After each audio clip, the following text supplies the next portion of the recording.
South ఇండియాలోని అతి తక్కువ ధరలకి రత్నాలనందించే ఏకైక సంస్థ 6JVR.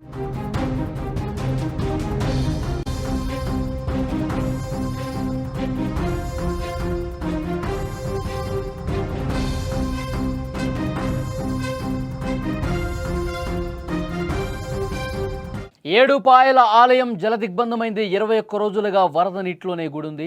భక్తులకు ఆలయ దర్శనం ఇంకా అందటం లేదు. ఉత్సవ విగ్రహానికి ప్రత్యేక పూజలు చేస్తున్నారు. మంజీరా నది ఉగ్రరూపం ఒకవైపు దాలుస్తోంది. సింగూరు ప్రాజెక్టు నుంచి నీటిని విడుదల చేస్తున్నారు. అప్రమత్తంగా ఉండాలని అధికారులు ఇప్పటికే హెచ్చరిక జారీ చేశారు. మెదక్ జిల్లాలో ప్రసిద్ధ పుణ్యక్షేత్రం ఏడుపాయల వనదుర్గ అమ్మవారి ఆలయం ఇంకా వరద నీటిలోనే ఉంది. ఆలయ ప్రవేశ ద్వారం వరకు భారీగా వరద నీరు వచ్చి చేరుతుండటంతో దాదాపు 21 రోజులుగా అమ్మవారి దర్శనం భక్తులకు కష్టంగా మారింది. ఈసారి వరదలు సాధారణంగా లేవని, చాలా రోజుల పాటు వరద నీరు తగ్గటం లేదని భక్తులు చెప్తున్నారు. దీనికి ప్రధాన కారణం సింగూరు ప్రాజెక్టు గేట్లు తెరుచుకోవటమే. సింగూరు గేట్లు తెరుచుకోవడంతో మంజీరా నది ఉగ్రరూపం దాల్చి ఉరకలేస్తూ ప్రవహిస్తోంది. ఆలయాన్ని ముంచెత్తినటువంటి పరిస్థితి. లోతట్టు ప్రాంతాలు పూర్తిగా జల దిగ్బంధంలో చిక్కున్నాయి. ఏడుపాయల ఆలయం ఉన్న ప్రాంతం పూర్తిగా మునిగిపోయింది. అధికారులు ఎవరిని కూడా గుడి లోపలికి అనుమతించడం లేదు. అమ్మవారిని దర్శించుకునేందుకు దూర ప్రాంతాల నుంచి వచ్చిన భక్తులు నిరాశగా వెనుదిరుగుతున్నారు. ఒక్కసారి విజువల్స్లో మీరు చూడండి. ఆ వరద ప్రవాహం ఒక్కసారిగా, ఎందుకంటే సింగూరు గేట్లు ఎత్తివేయడంతో ఒకవైపు భారీ వర్షాలతో అక్కడ ప్రాజెక్ట్ నుంచి వరద బాగా పొంగుకొస్తుంది. మొత్తం ఏడుపాయల్ని ముంచెత్తుతూ ఆ వరద ప్రవహిస్తున్నటువంటి దృశ్యం కూడా మీరు చూడొచ్చు. ఎంత వేగంగా ఆ వరద ప్రవాహం కొనసాగుతుంది ఆలయం దగ్గర మనం చూస్తున్నాం. చాలామంది భక్తులు వస్తూ ఉన్నారు.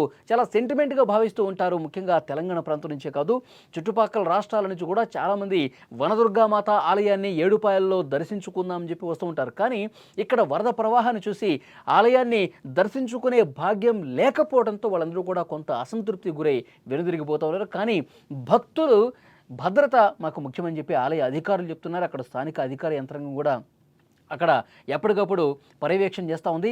ఎవరు కూడా భక్తులు లోపలికి రావటానికి వీల్లేదని చెప్పి చాలా స్పష్టంగా హెచ్చరిక జారీ చేసిన పరిస్థితి. ఎందుకంటే ఎంత ఉధృతంగా ఆ వరద ప్రవాహం ఆ సింగూరు ప్రాజెక్టు గేట్లు ఎత్తడం వల్ల ఇంకా ఆ ప్రవాహం అంతకంతకు పెరుగుతుంది. ఎందుకంటే ఎగువ నుంచి వస్తున్నటువంటి వరద ప్రవాహం కూడా, ఎగువ నుంచి వస్తున్నటువంటి ఆ వాటర్ మొత్తం కూడా ఫ్లోటింగ్ ఎక్కువగా ఉంది. అందుకే ప్రాజెక్టు గేట్లు కూడా ఎత్తి నీటిని కిందకు వదులుతూ ఉన్నారు. ఈ నేపథ్యంలోనే ఆలయ పరిసర ప్రాంతాలు మొత్తం కూడా వరద ప్రవాహంతో నిండిపోయింది. అక్కడ ఆలయం దగ్గర ఉన్నటువంటి చాలా వసతులు కూడా పూర్తిగా మునిగిపోయినటువంటి పరిస్థితి. అందుకే భక్తుల్ని ఇంకా అనుమతించట్లేదు. వరద ప్రవాహం ప్రమాదకర స్థాయిలో అక్కడ ప్రవహిస్తుంది కాబట్టి అమ్మవారి దర్శనం లేకున్నా నిత్య పూజలు మాత్రం ఆగట్లేదని ఆలయ అధికారులు చెప్తున్నారు. అమ్మవారి ఉత్సవ విగ్రహాన్ని ఆలయం పక్కనే ఉన్న రాజగోపురం వద్దకు తరలించారు. అక్కడ పండితులు నిత్యం పూజలు చేస్తూ ఉన్నారు. ఈ సందర్భంగా భక్తులు అక్కడి నుంచే అమ్మవారిని దర్శించుకుని తమ మొక్కులు తీర్చుకుంటున్నారు. ఆలయం లోపలికి వెళ్ళేటువంటి అవకాశం లేకపోవడంతో, అక్కడ ఆలయం లోపలికి వెళ్ళి దర్శించుకునే భాగ్యం లేకపోవడంతో అమ్మవారిని ఇటువైపు రాజగోపురం దగ్గరికి తీసుకొచ్చి ప్రతిష్ఠించడంతో ఇక్కడి నుంచే కొంత దూరంగా అమ్మవారిని చూసుకుని దర్శించుకుని వెళ్తుండటంతో కొంతలో కొంత వాళ్ళు సంతోషం వ్యక్తం చేస్తున్నారు, సంతృప్తి వ్యక్తం చేస్తున్న పరిస్థితి. ఏడుపాయల దుర్గమ్మ జలకళతో కనువిందు చేస్తోందని భక్తులు కూడా చెప్తున్నారు. ఒకవైపు వరద ప్రవాహం, వరద పోటెత్తుతూ ఒకవైపు పెద్ద ఎత్తున వాటర్ కనిపిస్తుంది, మరోవైపు అమ్మవారు ఒక పక్క కనిపిస్తూ ఉన్నారు. సో ఇలాంటి భాగ్యం మాకు గతంలో ఎప్పుడూ కలగలేదని చెప్పి చెప్తూ ఉన్నారు మరికొంతమంది భక్తులు.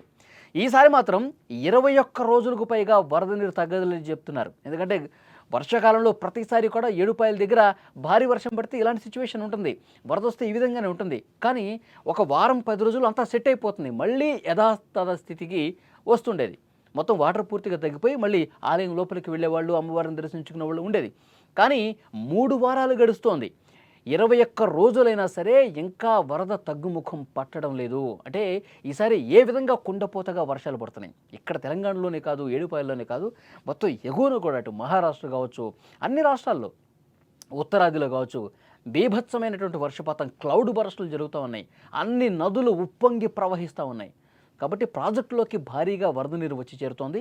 సింగూరు ప్రాజెక్టు గేట్లు కూడా ఎత్తడంతో ఆ వరద అనేది కిందకు ఇట్లా దొర్లుకుంటూ వరద ప్రవాహం ఉధృత స్థాయిలో కొనసాగుతున్న నేపథ్యంలో సమీపంగా ఉన్నటువంటి ఏడుపాయల ఆలయం నుంచి వరద పోటెత్తుతోంది. ఆలయం దాదాపు మునిగిపోయేంత పరిస్థితి వచ్చింది. విజువల్స్లో మీకు అర్థమవుతుంది చూస్తున్నాయి. సో డెఫినెట్గా భక్తులు మాత్రం ఇంకా వస్తానే ఉన్నారు, అమ్మవారిని దర్శించుకుంటూనే ఉన్నారు. ప్రధాన ఆలయంలోకి అనుమతి లేకపోవడంతో అమ్మవారిని రాజగోపురంలో ఉంచి ప్రత్యేక పూజలు చేస్తున్నటువంటి పరిస్థితి ఉంది. ఇంకా కొన్ని రోజుల పాటు ఇదే విధంగా పరిస్థితి ఉంటుంది అని చెప్పి చెప్తా ఉన్నారు.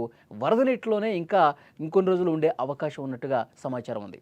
మంజీరా నది ప్రవాహం రోజు రోజుకు పెరుగుతోంది. అక్కడ నది పరిసర ప్రాంతాల్లో ఉండే రైతులు, మత్స్యకారులు అప్రమత్తంగా ఉండాలని ఇప్పటికే అధికారులు హెచ్చరించారు.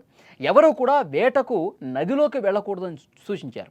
అధికారులు, పోలీసులు నదీ పరివాహక ప్రాంతాల్లో భద్రతా చర్యలు కూడా కట్టుదిట్టం చేశారు. మొత్తం మీద భక్తులు వరద నీరు తగ్గే వరకు వేచి ఉండక తప్పని పరిస్థితి ఏర్పడుతోంది. ఈ పరిస్థితి ఇంకా ఎన్ని రోజులు ఉంటుందో కూడా చెప్పలేని సిచ్యువేషన్ ఉంది. ఎందుకంటే వర్షాలు ఇంకొన్ని రోజులు పడే అవకాశం ఉంది. వరుస అల్పపీడనాలు ఏర్పడతా ఉన్నాయి. ఆ అల్పపీడన ప్రభావంతో వర్షాలు ఇంకొన్ని రోజులు ఉండే అవకాశం ఉందని వాతావరణ శాఖ ఒక పక్క చెప్తోంది. సో ఈ వర్షాలు ఎప్పుడు తగ్గుముఖం పడతాయి, ఎప్పుడు మళ్ళీ నార్మల్ పరిస్థితుల్లోకి వస్తుంది, మళ్ళీ అమ్మవారిని ప్రధాన ఆలయంలో ఎప్పుడు ప్రతిష్ఠిస్తారు, ఇదంతా కూడా భక్తుల్లో కొంత అయోమయ పరిస్థితి కనిపిస్తోంది. అయినప్పటికీ కూడా అమ్మవారి మీద ఉన్నటువంటి భక్తితో వనదుర్గామాతను దర్శించుకుంటున్నారు. వాళ్ళు తాము దర్శించుకొని అమ్మవారి ఆ కటాక్షం పొందుతున్నటువంటి పరిస్థితి ఉంది. విజువల్స్లో మీరు చూస్తున్నారు, ఆలయ పరిసర ప్రాంతంలో ఎంత ఉధృతంగా అక్కడ నదీ ప్రవాహం కొనసాగుతుంది, ఏ విధంగా వరద పోటెత్తుతుందో చూస్తున్నాం. అత్యంత ప్రమాదకరంగా అక్కడి పరిస్థితులు ఉన్నాయి. ఒక్కసారి ఆ లోపలికి ఏమన్నా మనం జారి పడితే మొత్తం ప్రవాహంలో కొట్టుకుపోయే పరిస్థితి ఉంది. అందుకే అధికారులు ఎక్కడికక్కడ భద్రతా చర్యలు తీసుకున్నారు. ఎవరు ఒక్కళ్ళు కూడా ఇటువైపు రాకుండా ఉండేందుకు చాలా పటిష్టమైనటువంటి భద్రతా ఏర్పాట్లు అధికారులు తీసుకున్న పరిస్థితి ఉంది.